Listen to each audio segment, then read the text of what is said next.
성경 말씀을 봉독합니다. 마태복음 1장 18절에서 21절까지 봉독하겠습니다. 예수 그리스도의 나심은 이러하니라.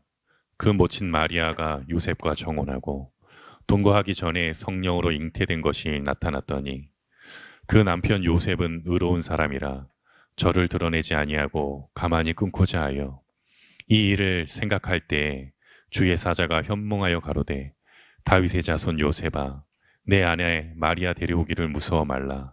저에게 잉태된 자는 성령으로 된 것이라. 아들을 낳으리니 이름을 예수라 하라. 이는 그가 자기 백성을 저희 죄에서 구원할 자이심이라 하니라.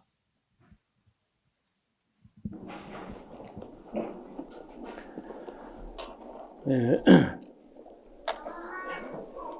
해마다 우리 성탄절을 맞이하면은 예수님께서 오신 목적, 또 예수님께서 오셔서 이루신 일들, 이런 것을 늘 소개해 왔습니다. 그런데 그 핵심은 오늘 여기 21절에 있는 아들을 낳으리니 이름을 예수라. 예수란 말은 구원하시는 여호와, 여호와의 구원, 이런 의미를 가져서 여호수아, 헬라어로 예수스라고 하지만은 원래 그 히브리 언어는 여호수아입니다. 예수와 혹은 여호수아 이름인데 그 이름의 의미가 그가 자기 백성을 저희 죄에서 구원할 자이심이라. 그 구원하시는 분이다 하는데 어떤 구원이냐고 하면 저희 죄에서 구원할 자시라. 굉장히 어려운 말입니다.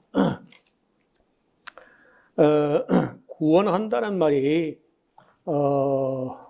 구약 성경에 예수님 오시기 전에도 굉장히 많이 있었는데 왜 그런 구원이라는 말이 그렇게 자주 나오고 흔히 쓰였냐 하면은 이스라엘 백성들이 살고 있던 그 땅이 지정학적으로 지리적으로 꼭 우리나라하고 비슷하게 남북으로 강대국들이 있어가지고 걸핏하면 그저 외부 적으로부터 그 공격을 당하고 그럴 때마다 수많은 사람들이 죽고 죽지 않은 사람들은 구원받은 거거든요.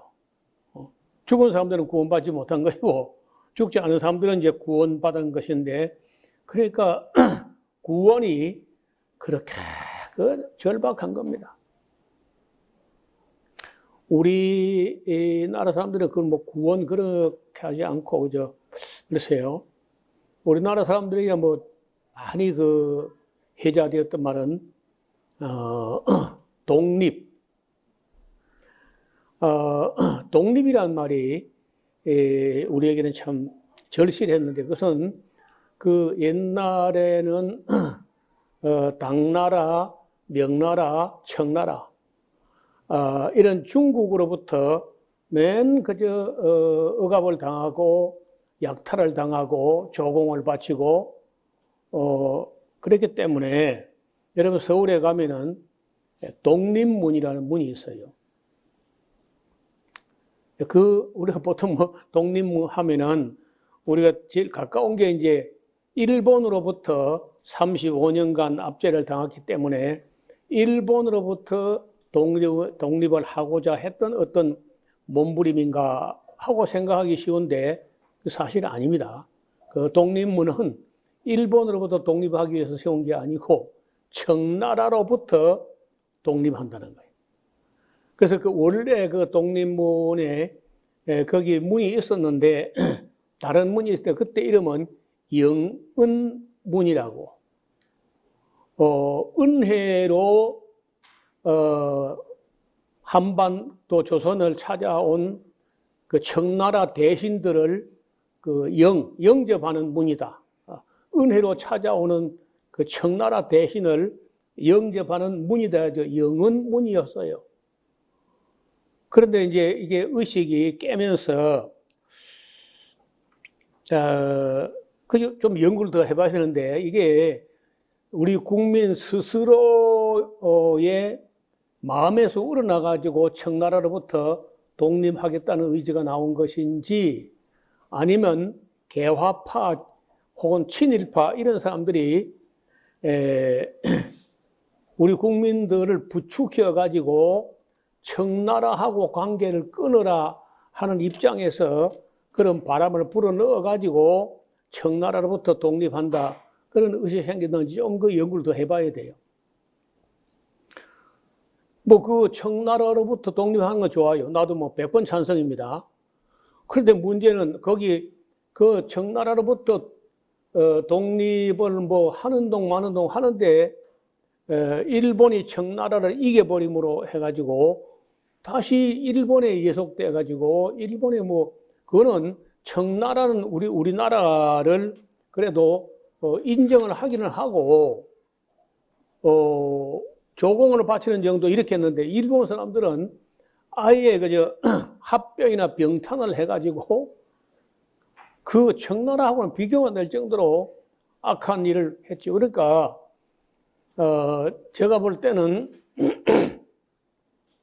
한 40년, 그 일본으로부터 35년간도 그렇고 그 이전에 한 5년, 10년 더 보태면은 뭐 거의 한 4, 50년을 독립 이렇게 우리는 구원이라고 하지 않고 독립이라는 개념을 갖고 있었어요. 그런데 이스라엘 사람들은 그 자기 나라나 자기 개인들이 어떻게 하면 구원을 받는가, 어떻게 하면 하나님의 은혜를 입어서 구원을 받는가 한데, 이 구원받는 게 거의 다 육체적이고 현세적이고 현실적이고 정치적이고 이런 구원이에요.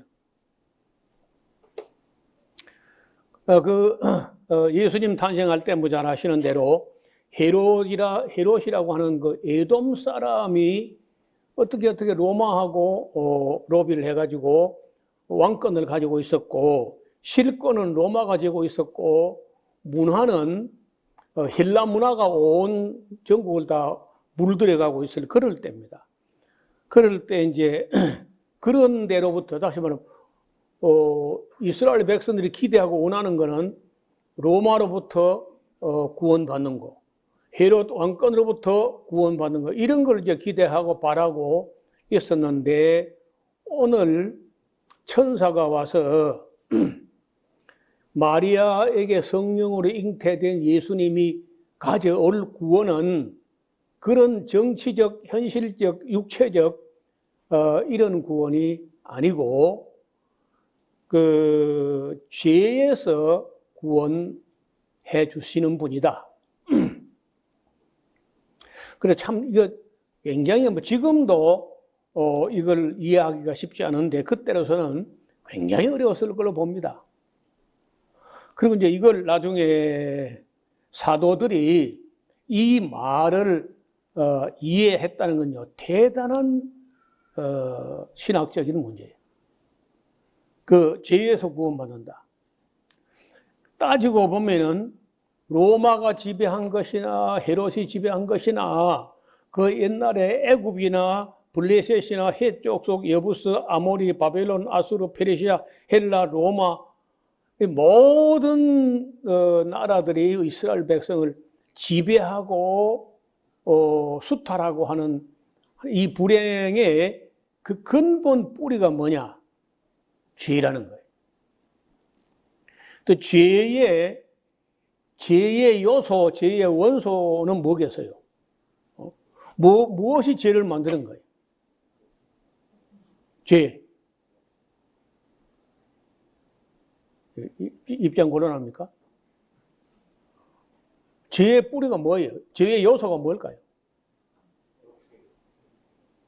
욕심이죠, 욕심. 욕심이 잉태해가지고 죄를 낳는 거예요. 이 죄가 불행을 가져오기 때문에 인간이 개인이나 민족이나 나라나 세상이 이 죄로부터 구원받지 못하면은 그 불행과 침략과 약탈과 수탈은 해결이 안 돼요. 아니, 여러분, 세상에서 땅이 제일 넓은 나라가 어느 나라예요? 예? 틀려도 용감하게 틀려봐. 예? 뭐, 러시아죠. 아시는 말씀 하시나 마시나지. 아니, 러시아가 땅이 모자라가지고 지금 우크라이나 침략하나? 있는 땅도 관리도 못하면서. 그거 욕심이거든요.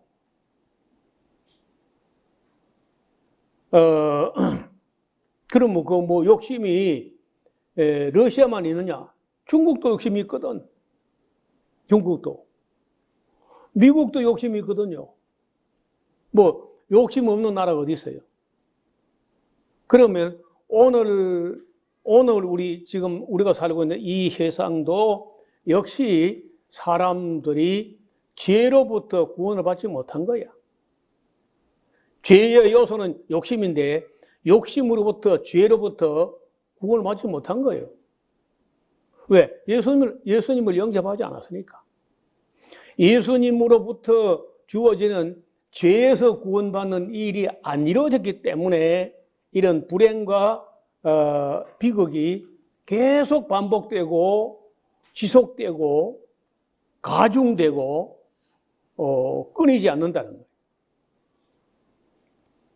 그래서 이번 성탄절에 가만히 생각해 보면은 이게 얼마나 근본적인 문제냐. 이 천사가 와서 전한 복음 중에 복음이 그 백성을 자기 죄에서 구원받게 한다는 거예요. 여러분, 이 욕심의 노예, 죄의 노예가 되면은 본인도 불행하고 가족도 불행하고 민족도 불행하고 세상이 불행해지는 거예요. 그래서 우리가 이번 성탄절을 전후로 우리는 어떤 욕심의 노예가 되어 있는 거 아닐까? 아직도 우리가 죄의 요소, 이 욕심의 요소에서 종로로 사는 거 아닌가? 우리는 정말 죄로부터 구원받은 것인가? 한번 생각을 해봤으면 좋겠어요.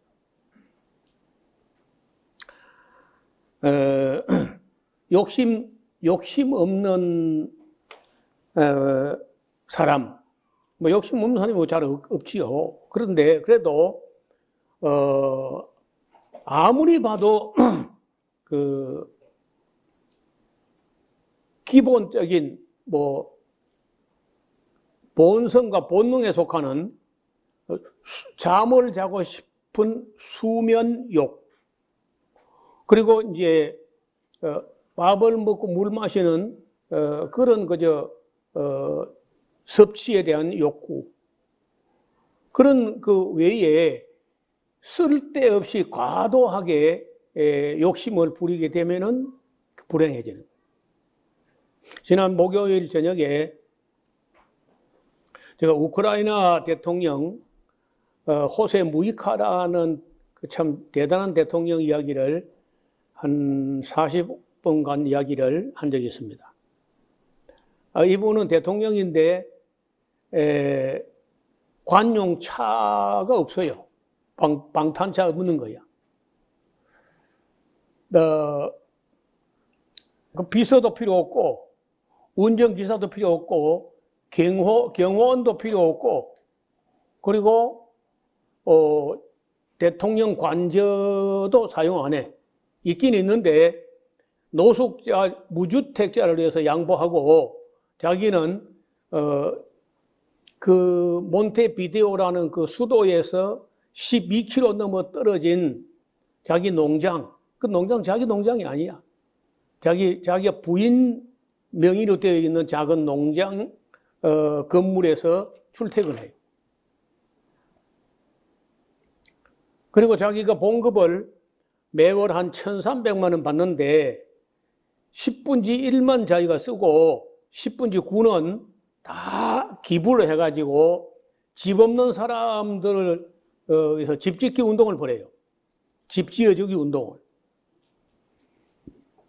그러니까 상당히 진보적인 그런 사람인데, 이분이 원래 성품이 뭐 그렇게 마냥 착하기만 하고 뭐 순에 빠진 양 같은 그런 사람이 아니고, 군사 독재 정권과 맞서는 게릴라 전의 대장이었어요. 그런 사람인데도 대통령이 되었을 때 자기를 다 비우고 자기 생활비를 봉급받는 것에 10분지 1만 자기가 쓰는데 80만 원부터 130만 원 가지고 생활하는 거예요. 그거 하나만 하니까, 대통령이 그거 한 가지만, 욕심 하나만 비우니까 성자가 되는 거예요. 교황도 존경해 마지 않는 성자가 되는 거예요. 내가 볼 때, 이분은 정말 욕심으로부터, 죄로부터 구원받은 사람 맞다. 또 한 분이 있었는데, 베트남의 영웅 호치민 같은 분이 그런 분이에요. 죄에서 욕심으로부터 구원받은 사람. 그러니까 그 나라 통일을 이뤄낸 거예요. 그래서 우리가 그래 말만 그저 뭐 구원받았다 어쩌고 하는데, 정말 자기가 어떤 욕심의, 욕망의, 죄의, 물질의, 돈의 노예가 되어 있지 않은지 이렇게 돌아보면은 우리가 참 부끄러움을 느낍니다. 그래서 저는 호세 무이카라는 그분이 살아온 삶을 좀 이렇게 읽어보려고 책을 몇 권을 주문해가지고 저도 읽고 있고, 집사람에게도 한 권 주고, 또 제가 선물하려고 한두 권 더 가지고 있어요. 책이 좀 어렵습니다. 이분은 그 학력이, 대학은 안 나온 건 분명해요. 그래서 중학교하고 고등학교하고 합해진 학교를 다닌 것까지는 나오는데, 뭐 졸업을 하고 대학을 갔다는 말은 없는 것 같아요. 그러나 그가 남긴 어록을 보면은, 이런 구절은 성경 잠언에 포함되었으면 좋았을 뻔했다. 이런 말씀들이, 주옥 같은 말씀들이 그의 그 삶의 철학이나 묵상에서 끝없이 나온 거예요.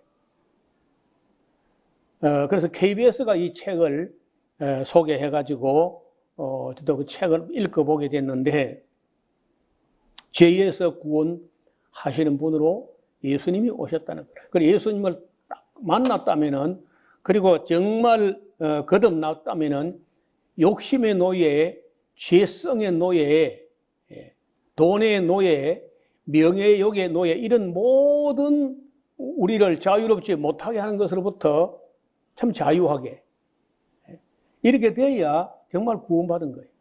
죄에서 구원받은 거예요. 그래서 죄에서 구원받지 못하면은 그 죄가 그 당사자 본인을 불행하게 하고 또 다른 사람들을 끝없이 한없이 불행하게 할 수밖에 없습니다. 그런 의미에서 우리가 오늘 마태복음 1장 21절, 아들을 낳으리니 그 이름을 예수라 하라. 이는 그가 자기 백성을 저희 죄에서 구원할 자이심이라 하니라.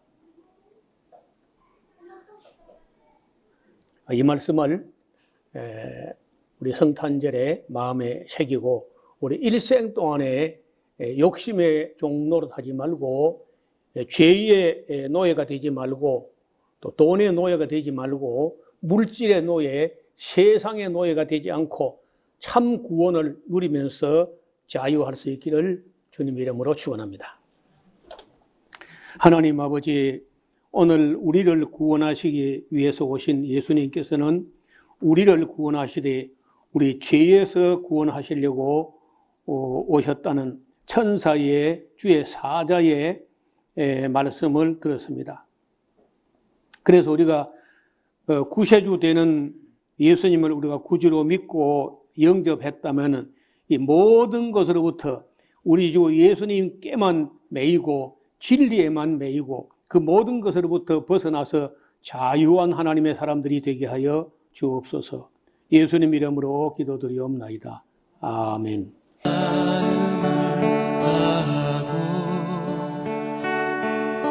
성품을 다하고 힘을 다하여서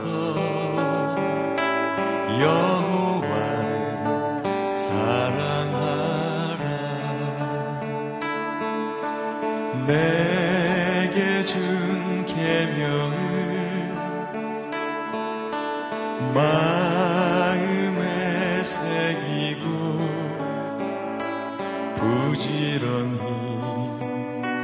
부지런히 이웃에게 전하여라. 그러면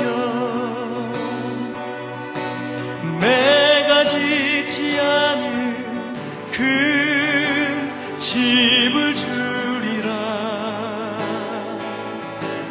내가 심지 않은 과실을 먹게 하리라.